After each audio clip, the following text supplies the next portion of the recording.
a todos. Esse é o programa Conexão Vida. Hoje a gente tem aqui a grande satisfação de receber o psicólogo Maurício Dias para falar um pouco sobre a rede de proteção emocional, que é a porta de entrada para o cuidado das pessoas que estão com vulnerabilidade para o comportamento suicida e para outras vulnerabilidades. Tá?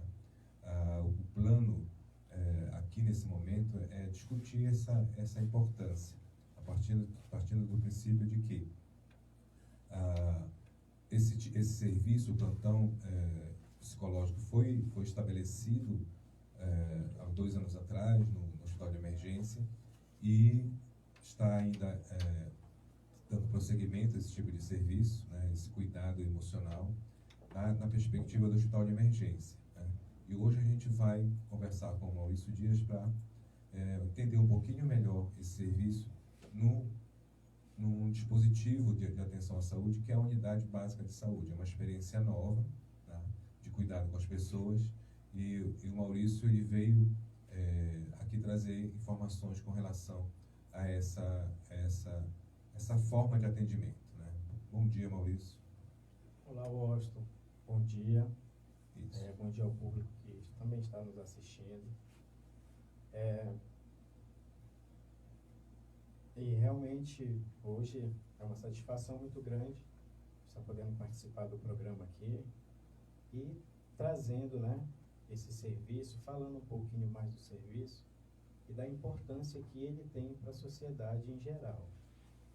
Ok.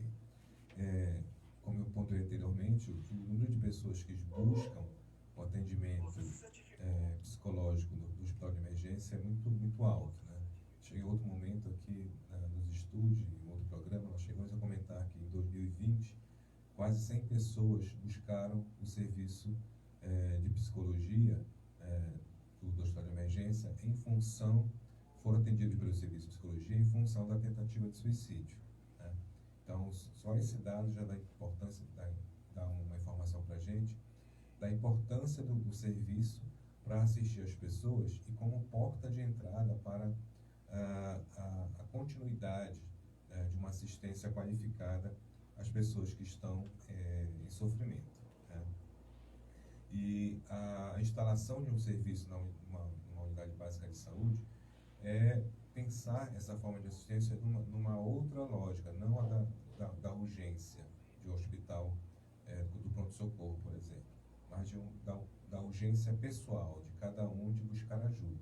A unidade básica é uma porta de entrada e o Maurício vai falar para a gente o que consiste esse atendimento emergencial, Maurício.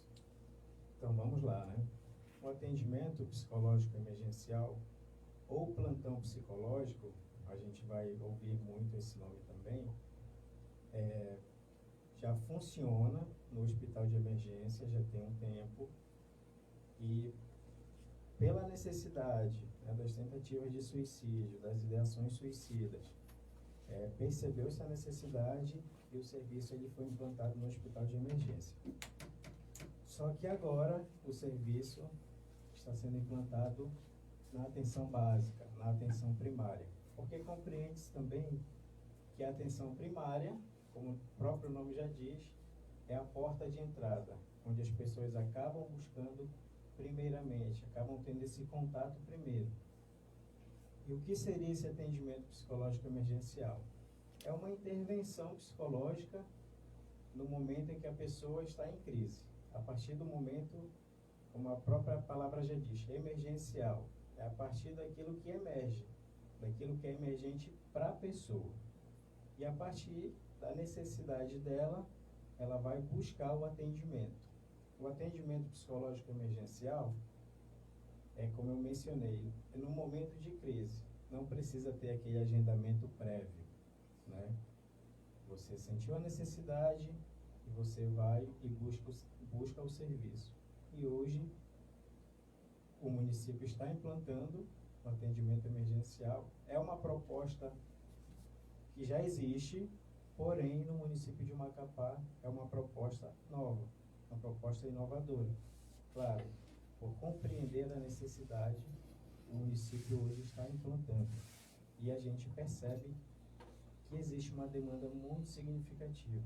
As pessoas estão buscando cada vez mais o serviço. A gente observa também que nas UBS existem os serviços de psicologia, algumas UBS. Essa troca, como é que é essa troca entre vocês do atendimento de urgência, emergência, com os profissionais psicólogos que potencialmente poderiam ou deveriam dar continuidade nesses atendimentos? Como é que você lida com essa necessidade de continuidade internamente na UBS e na rede? Então, Washington, o nosso serviço, né, é um serviço que está chegando, que está caminhando, percebendo a necessidade, só que a gente não caminha isoladamente. É importantíssimo que a gente esteja nesse diálogo, nesse contato com toda a equipe, com todos os profissionais existentes ali na unidade básica de saúde. Porque o cuidado, ele vai para além do fazer só do psicólogo. A gente precisa dialogar não só com o psicólogo da unidade, né, que faz esse acompanhamento, porque nós do atendimento emergencial, nós não fazemos acompanhamento, nós acolhemos essa demanda que chega e a partir dessa demanda nós fazemos os possíveis encaminhamentos para a rede. E é necessário, importantíssimo, que nós estejamos nesse diálogo com as equipes de estratégia de saúde da família, porque eles que estão na ponta, eles que acabam tendo esse contato com os agentes de saúde, eles estão em locos, né, na comunidade, verificando as fragilidades, onde é que precisa, né, denunciando tal situação. Ali existe uma situação de uma pessoa que tem ideação suicida, uma vítima de abuso sexual, uma pessoa que é vítima de violência doméstica. Então a gente precisa dialogar com esses profissionais, porque a gente compreende que necessita de um cuidado com o psicólogo, só que o cuidado ele vai para além. Às vezes a pessoa precisa também desse cuidado mais macro, com o médico, com o fisioterapeuta, com o enfermeiro, com o fonoaudiólogo. Então a gente vai perceber que o cuidado ele vai para outras esferas também, ele não se restringe ao fazer do psicólogo, né? Embora a gente compreenda que é importantíssimo. Entendi. Você fala dessa importância de dialogar internamente com os profissionais da própria UBS e da rede como um todo, né? Queria que você falasse um pouquinho mais assim, Maurício, sobre esse tipo de serviço veio suprir que necessidade? Inicialmente, o projeto do atendimento emergencial veio a pandemia, não é colocando culpa tudo na pandemia, né? Porque eu sempre costumo dizer que as situações, elas já existiam. Só que com a pandemia, muitas coisas foram potencializadas. Por exemplo, as crises de ansiedade, as tentativas de suicídio, as crises depressivas. Então, o projeto inicialmente do atendimento emergencial foi para suprir essa demanda, né? Suprir em que sentido? De ofertar um cuidado, né? Não é dizer que, nós chegamos e vamos resolver tudo, né? Mas, percebendo essa necessidade que já existia, mas com o momento atual, ficou muito mais visível, muito mais perceptível, a gente percebe que precisa se dar uma atenção maior, né, para essa. Mas a gente percebe, eu acho que está indo para além, né? Aquilo que foi pensado para tais demandas, a gente atende todo tipo de demanda, né? Casos de violência doméstica e tantos outros, por aí vai. Né? A gente vê na literatura e na nossa experiência clínica que são situações de vulnerabilidade que podem vir a ser a pessoa entrar numa esfera mental de uma resposta suicida, né? Então, vamos pensar assim, antes de abordar essas vulnerabilidades, eu queria refletir contigo a seguinte ideia, de que o serviço, quando é criado, ele é criado, obviamente, a partir da percepção que existe uma demanda para a sua existência. Tá? Então, vamos pensar numa situação anterior em que as pessoas estavam sofrendo e não tinha esse serviço, né? estavam sofrendo e não existia esse serviço. Tá? E aí, o que tu pensa assim, sobre essa autorregulação que em alguns momentos é funcional para todos nós, porque eu não tenho espaço para eu buscar ajuda, eu tenho que me virar nos 30 aqui comigo mesmo. Né? E até que ponto a ausência do serviço, obviamente, né, ela potencializa o crescimento dessa vulnerabilidade interna, que todos nós estamos suscetíveis, né, às demandas do cotidiano, às nossas escolhas, as nossas formas de ver o mundo e viver a si nesse mundo acabam criando vulnerabilidades. Né? E o serviço não existe, né? O que tu pensa sobre essa autorregulação? Né? Por que algumas pessoas acabam guardando isso, guardando, encontram vias de dar vazão para esse potencial sofrimento? Né? Então, eu queria que você refletisse sobre essa autorregulação com vistas à não existência de um serviço. Para onde vai isso? Olha, primeiramente, né, eu costumo refletir sobre essa questão. Ainda que nós vamos passar por situações conflituosas, situações que gerarão sofrimento, gerarão uma dor para cada pessoa, só que nós não vivemos isolados. Nós vivemos no contato com as pessoas. E as pessoas, é muito bom viver com pessoas, ter contato com pessoas. Mas as relações que nós estabelecemos com as pessoas e as relações de troca com essas pessoas, elas também têm a capacidade de nos adoecer, de provocar ou de promover esse adoecimento. Né? Tem relações que promovem o bem-estar, sim, mas tem relações também que são adoecedoras. E aí tem coisas que é particular do sujeito, só que em determinados momentos a ausência desse suporte, a ausência dessa ajuda, eu sempre acredito que a pessoa ela tem um potencial, tem as possibilidades dentro dela para se autorregular, né? Isso depende dela. Só que, como a gente fala, os condicionantes, aquilo que está, né, também, ao meu ver, que possa me dar um suporte, isso é necessário. Porque a gente fala também na questão da ajuda. Né? Muitas pessoas hoje não buscam ajuda porque existe muito tabu ainda acerca do fazer do psicólogo, de que psicólogo é para louco. E, na verdade, o que eu venho percebendo, Washington, nesse atendimento, muitas pessoas chegando por primeira vez, indo primeira vez ao psicólogo, e acaba tendo aquela quebra, né? Eu pensei que era uma coisa, cheguei aqui e é uma coisa totalmente diferente da qual eu havia pensado. Então, hoje, a importância que o serviço tem na vida das pessoas, né, na experiência que eu estou tendo no atendimento emergencial, está sendo muito significativo.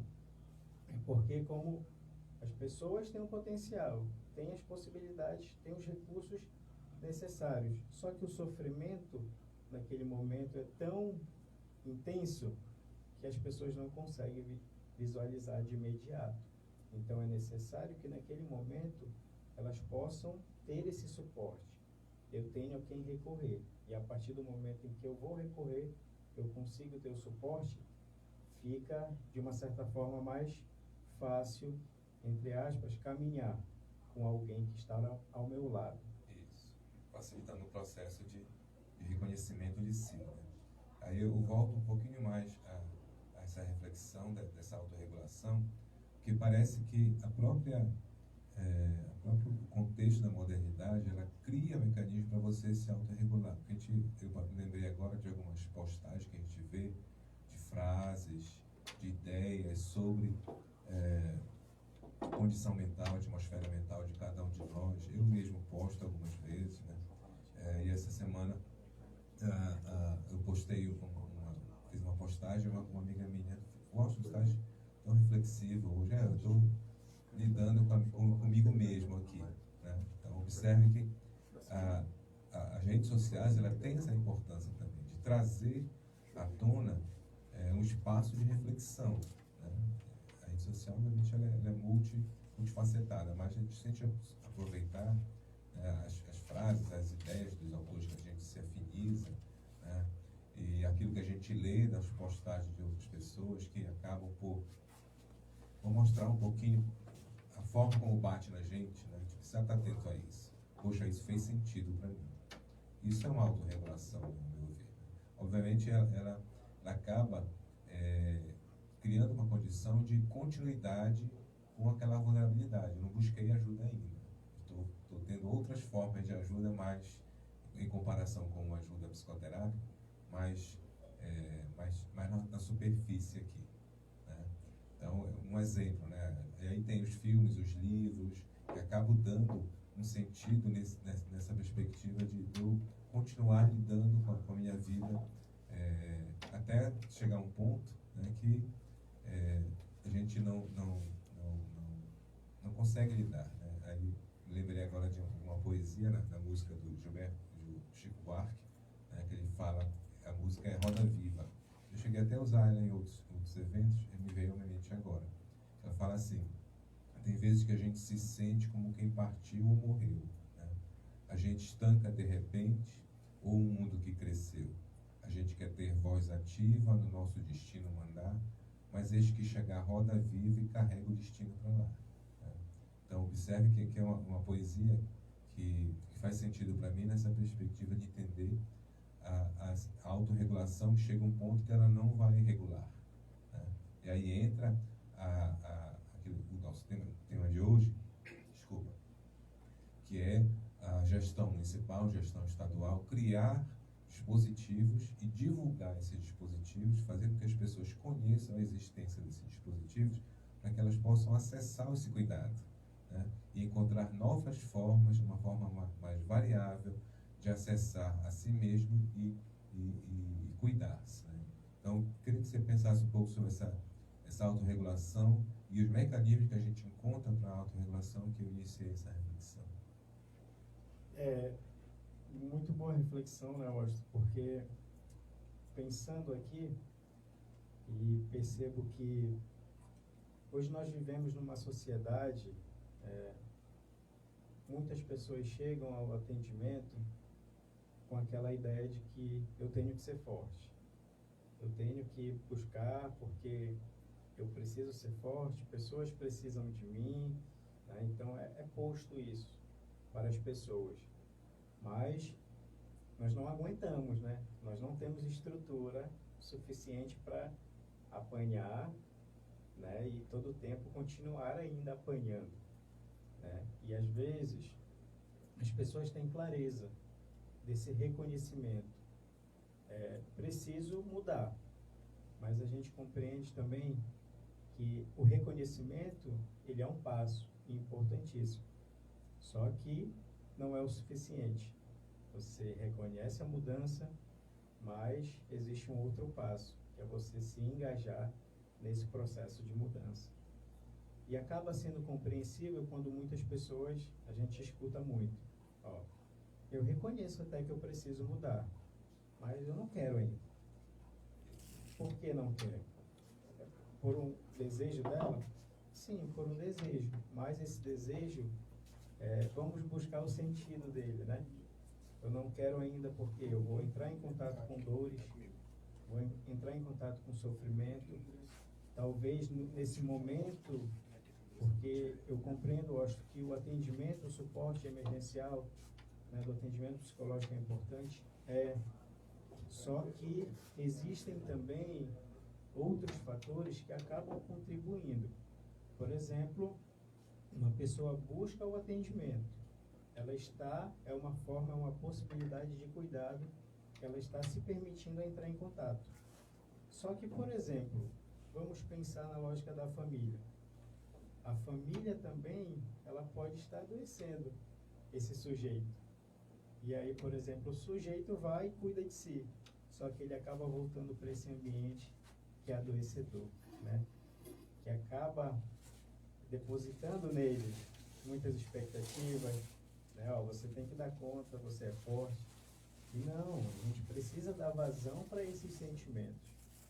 E o exercício que eu digo que é o mais difícil é o de nos olharmos com nossos próprios olhos. Porque quando nós nos olhamos, a gente percebe que eu não sou, às vezes, tão bom assim, ou suficientemente bom, né? Eu também tenho fragilidade. E reconhecer essas fragilidades nem sempre é fácil, né, para as pessoas. Eu penso que essa questão da mudança, né, ela remete realmente a uma necessidade de você, e aí ampliando um pouquinho a tua reflexão, se olhar com novos olhos. Né?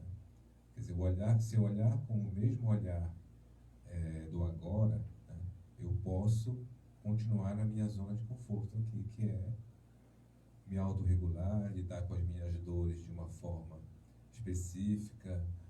Por exemplo, a pessoa que busca as drogas para lidar com suas dores, né, que busca outros mecanismos de enfrentamento, que mantém as suas dores ali num lugar comum, né, não um lugar de destaque para ser cuidado. Então, as zonas de conforto precisam ser ampliadas com novos olhares, com novas perspectivas. Dentro da tua experiência no atendimento emergencial, quais são as vulnerabilidades que estão mais presentes que você tem percebido? Fala um pouco dessa trajetória. Quantos meses vocês estão atendendo já? Nós iniciamos os atendimentos, né, na proposta da emergência, iniciamos no dia 15 de março. Iniciamos na UBS Rubim Aronovitch. No dia 15 de março, eu sempre costumo fazer um balanço, né, uma estatística das demandas que a gente recebe, né, de quantos atendimentos a gente está realizando. Então, por exemplo, do dia 15 de março ao dia 31 do mesmo mês, nós realizamos cerca de 49 atendimentos. E isso representa muita coisa, né? Dentro de 15 dias, 49 pessoas foram ao atendimento, buscaram esse serviço.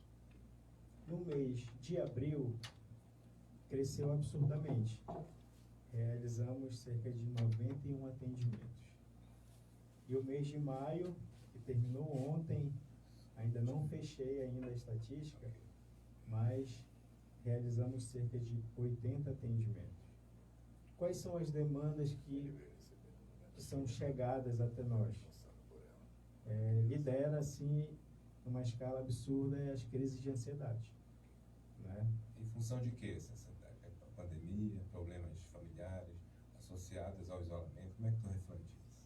Bom, o que nós percebemos é que essas crises de ansiedade, muitas pessoas acabam chegando até nós, ao serviço, estou ansioso.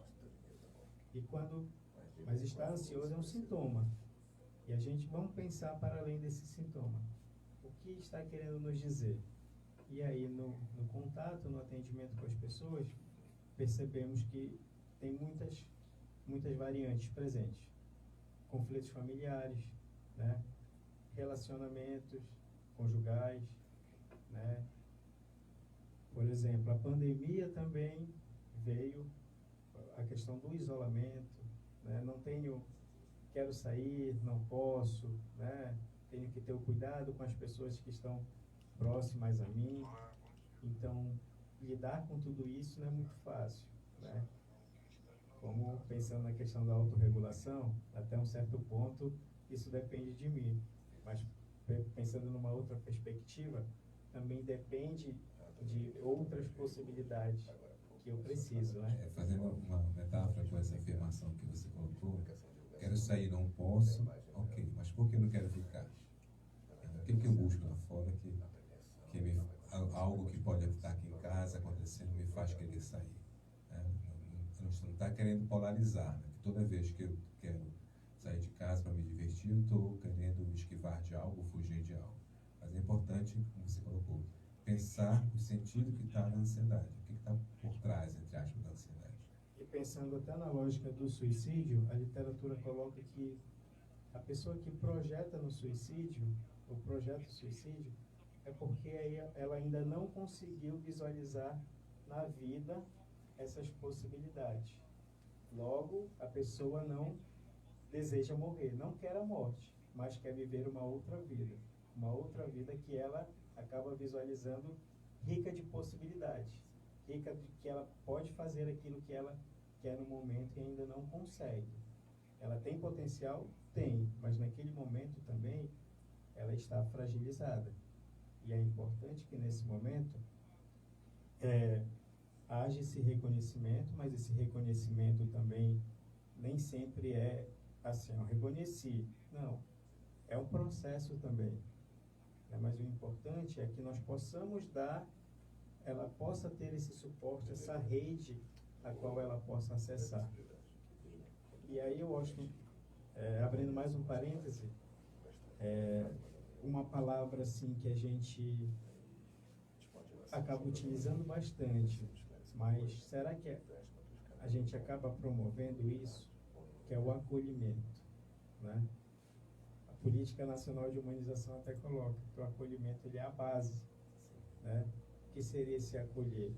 Seria reconhecer a necessidade do sujeito, uma necessidade que é singular, que é dele, né?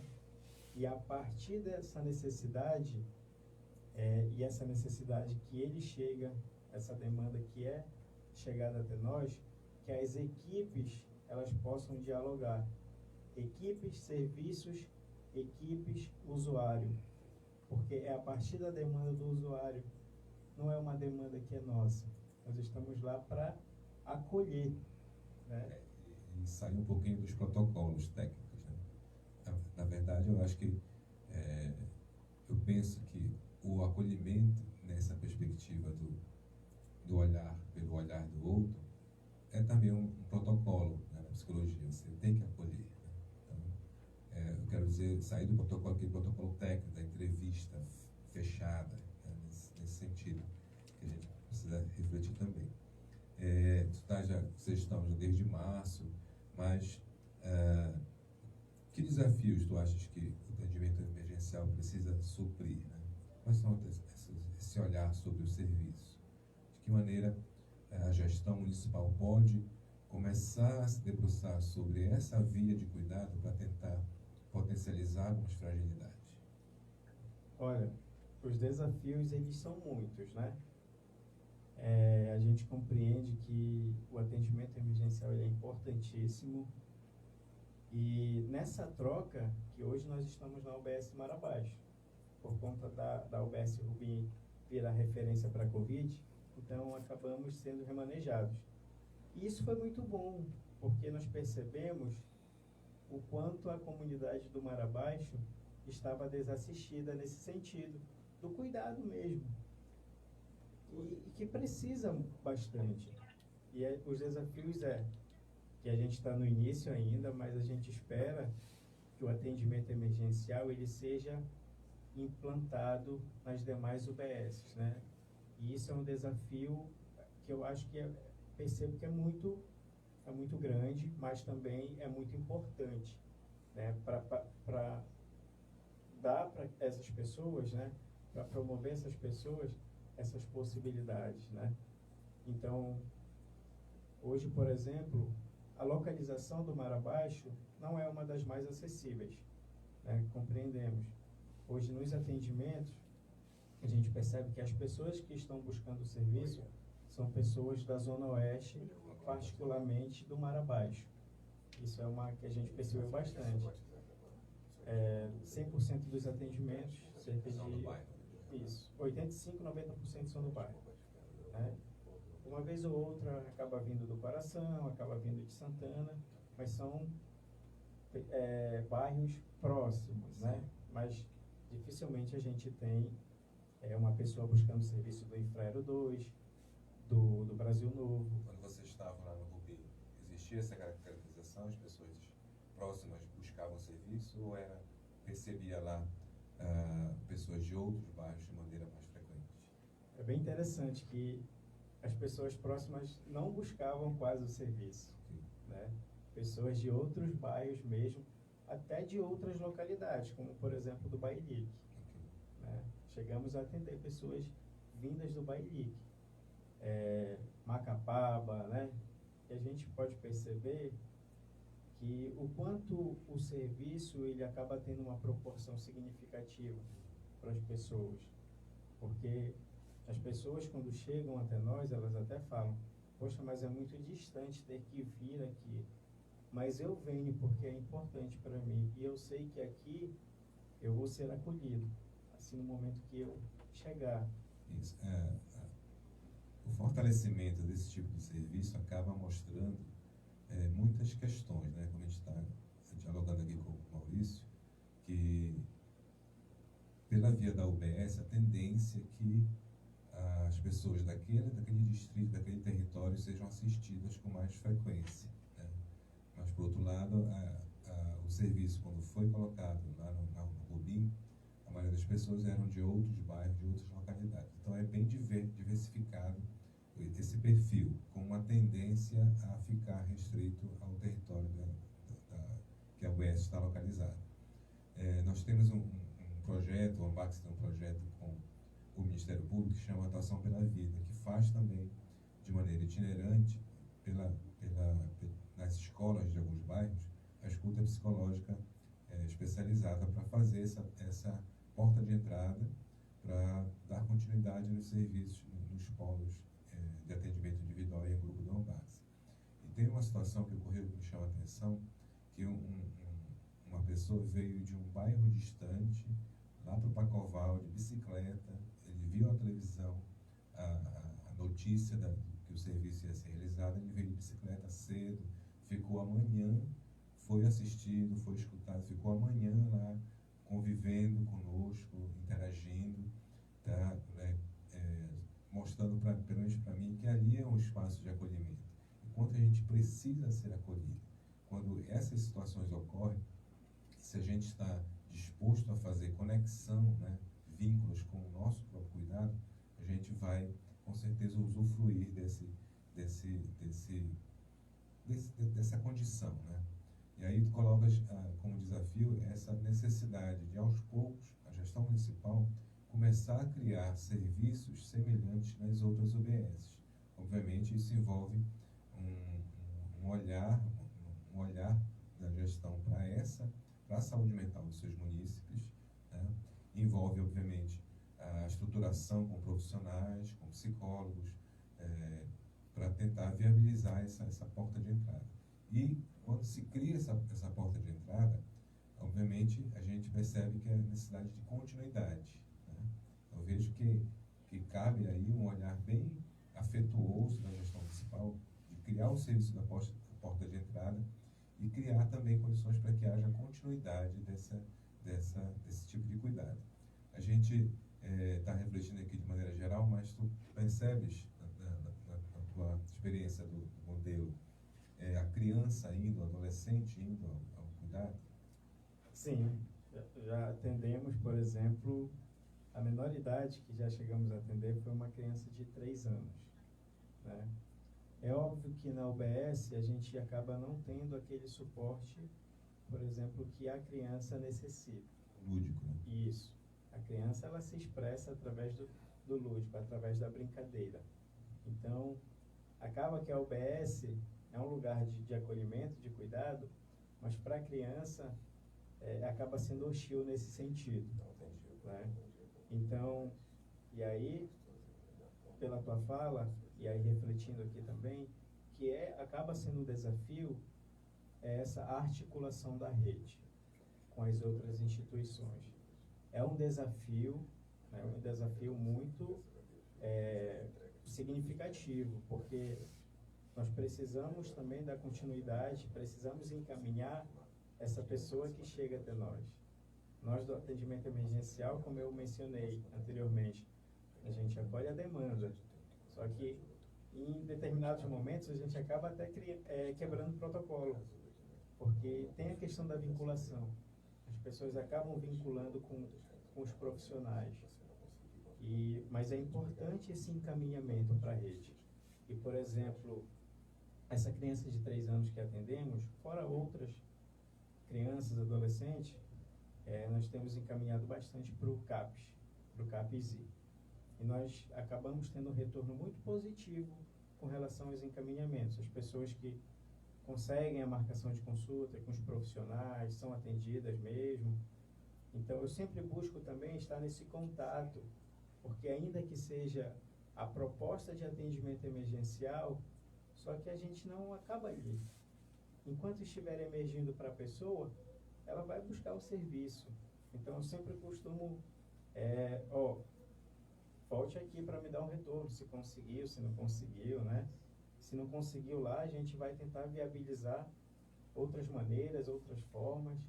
O que a gente não pode é deixar essas pessoas desassistidas, né? Porque se elas estão buscando, é porque existe uma demanda, né? E a partir dessa demanda a gente encaminha, mas a gente não só encaminha, porque em muitos casos, o que eu percebo, o encaminhar acaba sendo uma desresponsabilização.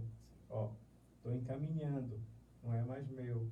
Mas não, você é responsável também, ainda que a pessoa ela seja responsável por esse processo, de gerir esse seu próprio processo, mesmo pessoal, mas a partir do momento em que você entra em contato com a pessoa, que você disponibiliza cuidado, você acolhe ela, você também é responsável por ela. Então, observe que tem uma demanda aí emergencial que é de estruturar um serviço em rede, né? O usuário ele é do SUS, ele não é da UBS X ou Y. Na medida que ele entra, ele se cadastra no serviço, ele já cria uma possibilidade de estar na rede também. Até por conta de que um acolhimento mais integral, ele observa todas as necessidades do sujeito. E aí a importância de nós profissionais estarmos atentos às outras instituições, os serviços proporcionados por essas outras instituições, na assistência, como o CREAS, o CRAS, os benefícios potenciais que essa pessoa tem direito, né? É direito dela receber do governo federal, e aí promove essa necessidade da gente buscar conhecer, né, essa rede para encaminhar, né, e trocar, né? Esse exemplo que você trouxe da tua fala, de olha, venha aqui dizer para a gente se você foi bem acolhido, isso é algo muito, muito importante. Mas existem outras formas que devem ser implementadas, a meu ver, que o grande desafio meu é monitorar, né, os casos de tentativa de suicídio, se foram atendidos, se não foram, se o agente comunitário está indo na casa fazer um acompanhamento. Esse é um desafio lá para o futuro, né? Acho que a gente vem trabalhando nas formações desses profissionais. Esse programa também é uma forma de começar a alertar a todos nós e fortalecer esse olhar, né, amplificado sobre o cuidado das pessoas. Dando continuidade aqui no nosso roteiro, né, a gente queria falar um pouquinho sobre de que maneira, né, o serviço emergencial ele pode se integrar mais na prevenção do suicídio, né? Você falou que alguns casos foram encaminhados para o CAPS-I, por exemplo, lá é um local em que o Ambax tem um polo de atendimento para a prevenção do suicídio, para o cuidado das pessoas em sofrimento nessa perspectiva. Os profissionais do CAPS-I também está dentro do público-alvo deles esse atendimento para a demanda do comportamento suicida. Tu percebes que o atendimento emergencial ele é realmente pode ser uma porta de entrada? De que maneira isso pode ser fortalecido para a prevenção do suicídio, de uma nova ocorrência, por exemplo? É uma das portas, né? Não é a porta, mas é uma das portas, é uma das possibilidades que a pessoa em sofrimento, né, acaba buscando esse serviço. É importantíssimo, Austin, por exemplo, o atendimento emergencial ele está nesse diálogo com a BACS, com o ambulatório de atenção. Porque a partir do momento em que nós atendemos uma pessoa que chega lá com a ideação suicida, existe a ideação suicida, às vezes não vem acompanhada da tentativa, mas às vezes em alguns casos acabam surgindo, aparecendo. Então, a partir desse momento em que nós atendemos, essa pessoa ela precisa ser acompanhada, ela precisa ser assistida. E às vezes, nós, como eu te disse, acabamos quebrando alguns protocolos, né, do atendimento emergencial, porque a pessoa ela acaba vinculando, né, com um profissional, e aí, não, eu prefiro voltar aqui, porque eu ter que falar tudo novamente, né, vai ser muito angustiante, vai me gerar dor, né, mas é importante, porque o que é que nós percebemos com o atendimento emergencial hoje? Que quando você fala que não precisa desse agendamento prévio, então, opa, é só eu chegar lá e vou ter que marcar. Não preciso marcar, só chego lá e vou ser atendido, né? E hoje também, a necessidade das UBSs hoje estarem tendo profissionais psicólogos que possam realizar esse acompanhamento, né? Porque o que a gente tem percebido, por exemplo, que tinha no Rosa Moita, São Pedro, Rubim também tinha psicólogo, fazia esse acompanhamento, Perpétuo Socorro. Psicóloga agora chegou no Mar Abaixo e é uma porta também para nós, né? Mas, às vezes, a agenda dela também está superlotada. Às vezes, quase sempre. Sim, às vezes, quase sempre. E aí a gente fica meio que de mãos atadas, né? Eu encaminho essa pessoa, é necessário que ela continue sendo acompanhada? Mas com quantos dias ela vai retornar ao atendimento, né? Então a gente acaba, não, então retorne aqui semana que vem. Porque, por exemplo, no caso das ideações suicidas e tentativas de suicídio, é um olhar que nós temos que estar sempre atentos, vigilantes, né? Esse contato com a família também é importante, e hoje a família é um desafio, porque hoje, por exemplo, o Ambax, ele realiza a questão dos grupos com a família e com as pessoas que tentaram suicídio e acabaram sobrevivendo. Só que a gente vê que a família é um desafio muito grande, né?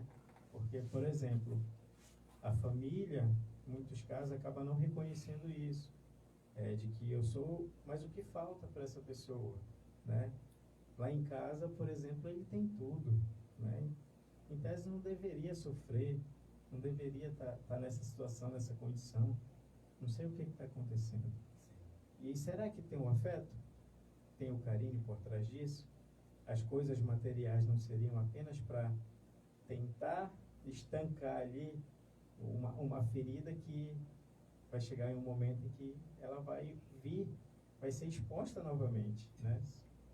Então, a gente está começando a refletir, né, essa necessidade de estruturação dos serviços, né, a ampliação dos serviços, a entrada de profissionais da psicologia na rede municipal para compor esse quadro de cuidado das pessoas, né? E nós falamos hoje sobre autorregulação, sobre esse autoconhecimento, essa necessidade que todos nós temos que ter, né? Semana que vem a gente vai falar sobre saúde mental na escola. A gente vai ter aqui o psicólogo Rodrigo Trindade, que vai dialogar sobre esse espaço da escola, que eu sempre defendo que é um espaço de cuidado, é um espaço de proteção, tá? Mais um ponto para a gente refletir nessa perspectiva mais integral.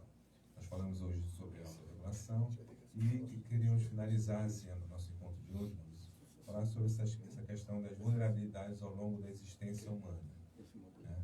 A gente é um pouco assim meio que diferente olhar dessa maneira. A gente vai sofrer, a gente vai passar por dificuldades. Isso faz parte da condição humana, ou pensar dessa forma pode gerar ansiedade, gerar medos, pode gerar esse embotamento nosso de querer enfrentar essas dificuldades? Como é que é essa questão que tu vês? Eu percebo que as pessoas, muitas vezes, elas têm clareza de que elas irão sofrer. Só que o que gera mais sofrimento é se elas irão conseguir lidar com esse sofrimento, né? E é interessante pensar a partir dessa lógica, né? Que sei que vou sofrer, mas será que eu terei condições de lidar com esse sofrimento de uma maneira saudável? Será que a partir dele, quando eu volto para mim esse olhar, né? Quando eu reconheço que eu tenho fragilidade, né? Eu tenho dores, eu tenho sofrimento. Caramba, mas e agora? Tô sofrendo. E como é que eu faço agora? Como é que eu vou lidar com esse sofrimento, né? E muitas vezes, esse caminho, eu sempre digo que para a pessoa é muito obscuro ainda, né? A pessoa não consegue visualizar nenhuma outra alternativa, nenhuma outra maneira de lidar com ele. E aí, é interessante porque, se sentir triste é importante. Em algum momento ele é necessário, porque a partir dessa tristeza, a partir desse sofrimento, a gente vai pensar também sobre ele, né? E visualizar que eu preciso trabalhar coisas dentro de mim, né? Eu preciso também, em alguns momentos, lidar com a minha própria solidão, né? E isso para as pessoas é muito frustrante, né? E aí, como lidar com essa frustração? É muito novo, é muito assustador para as pessoas, né? E como tu falaste, essa trajetória de vida, a pessoa ela é marcada, né, por essas vivências, né, que vão as atravessar de alguma forma, em algum momento, né? E não saber como lidar com isso é assustador, é o que gera mais dor, é o que gera mais sofrimento, é o que gera mais angústia.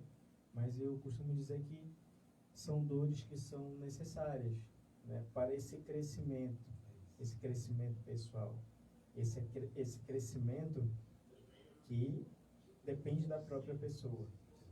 E a gente também, enquanto profissional, a gente precisa dar condições, dar esse suporte para que as pessoas realmente, eu preciso ir lá, eu vou lá porque lá eu encontro suporte, lá eu encontro ajuda, lá eu encontro alguém que está disponível a escutar a minha dor. Ainda que seja só a minha dor, mas a minha dor, tendo alguém que possa me ajudar, tendo alguém que possa escutá-la, de alguma forma a pessoa acaba ressignificando, né, dando novos sentidos para isso.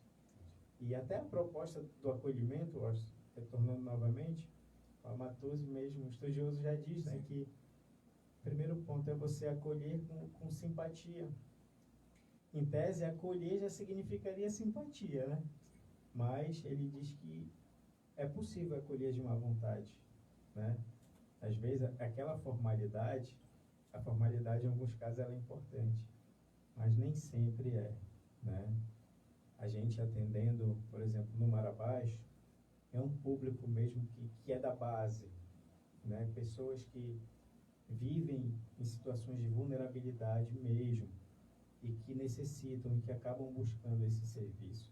E esse acolhimento, ele é importante. Nós falamos da empatia, por exemplo, mas o quanto é que nós acabamos exercendo essa empatia para com o outro, né? Não é se colocar no lugar do outro, mas é tentar se aproximar do que ele está vivendo naquele momento, do que é difícil para ele lidar.